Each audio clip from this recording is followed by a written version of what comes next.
We're sitting down here with up-and-coming artists James Sunderland and Brett Height of the music group Frenship here on Mix 107.3 KIOW. James and Brett, how did you guys both get your start into music? I got my start a long time ago. I mean, we both grew up as drummers, but playing drums originally, and then started singing in some choirs, and I happened to find myself in a couple musicals, and then I eventually got into some production after college. But for me, music was kind of in the background most of the time. Soccer and other sports at the forefront, really until after college. Yeah. Similar, yeah. I started out playing drums. I don't know. As soon as I discovered pot and pan, and then there was a guitar that came around, maybe 14 years old, and same thing. Yeah, we were playing sports. Fast forward 20 years later, and I'm in a band called Frenship, and it's a all-inclusive band, I guess you could say, in that we kind of write and sing and produce and do kind of all of it in-house. Awesome. So how did the group get started, guys? James and I met working at Lululemon, which, for those who don't know what that is a primarily women's spandex store, known for their overpriced leggings. And we were pretty much the only two dudes working there. And with that, you form a bond, a very fratinous. There's some bratty nature bond. We really became friends first before we started working on music, and that consisted of us hitting the town for a while here in LA, and getting to know each other before we tried even writing the song. Awesome. So why the name Frenship? Where did the idea come from? Kind of from that same period of time. It was kind of the drunken mantra at the time. It was there's big ships and there's little ships, but the best ship is friendship. And we happened to make a song, and we needed a name, and it kind of just fit the vibe, and it just fit where we were coming from and how we started. There was also a sober friendship attached to that drunken mantra. Yeah. We're not total drunk idiots.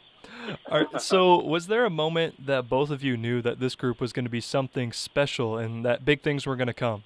I think just where we were coming from, I'm speaking for me personally. I came from a solo project, and so to have something that was more, it was bigger than myself, and I represented an entity versus just my own personal self.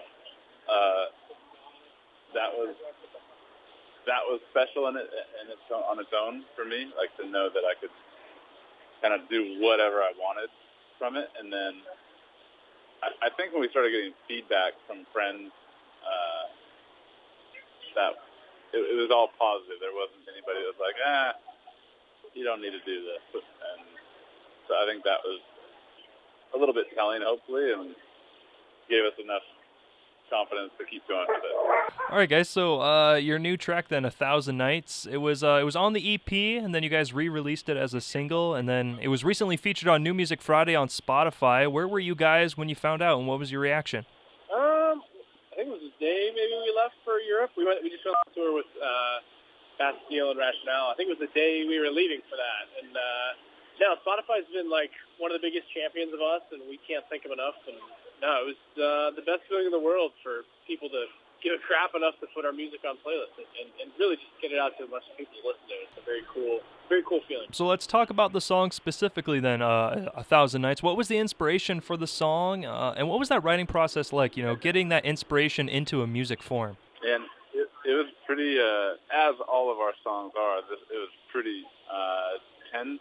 You can say tense. Tense, yeah. I think James came up with the original concept on his own, and it started with a track from our friend Nick, and then James kind of put a top line down on it. That basically what was being said was, at the end of all of this, the only thing that's going to matter is the people that were around me throughout the course of my career and all that. And so he brought that into the session the next day with myself and Nick, and we just kind of dove into it and had a heated battle over lyrics. And we're just kind of, I don't know, all that stuff really matters to us, so it comes with a fight. All right, guys, so you just got done with the European tour. Why don't you guys tell me about it? How was it? What was your favorite part? We just wrapped up a couple days ago. Last stop was Oslo, Norway. It was a really good time.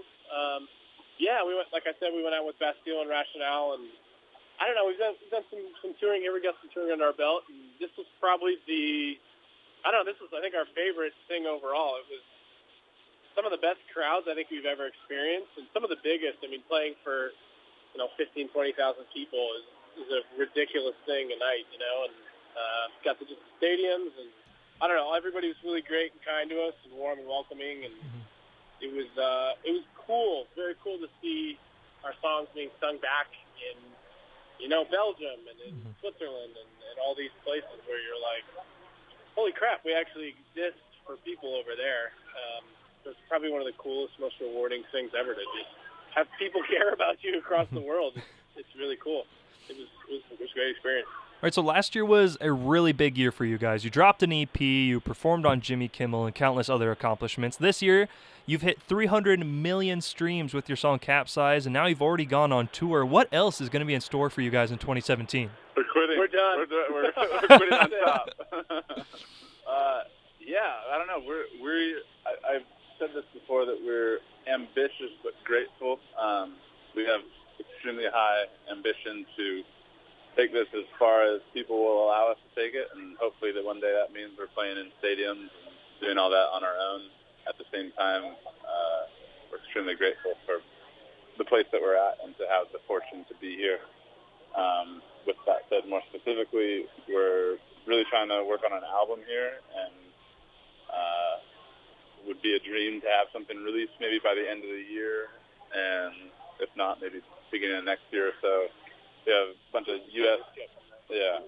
festivals in the summer here, and just more of the same. But it's exciting because I don't know. Before you have anything going on, you're really busy trying to make ends meet and write music on the side and whatever you can do. And right now we're extremely busy with music, which is everything we've kind of dreamed of.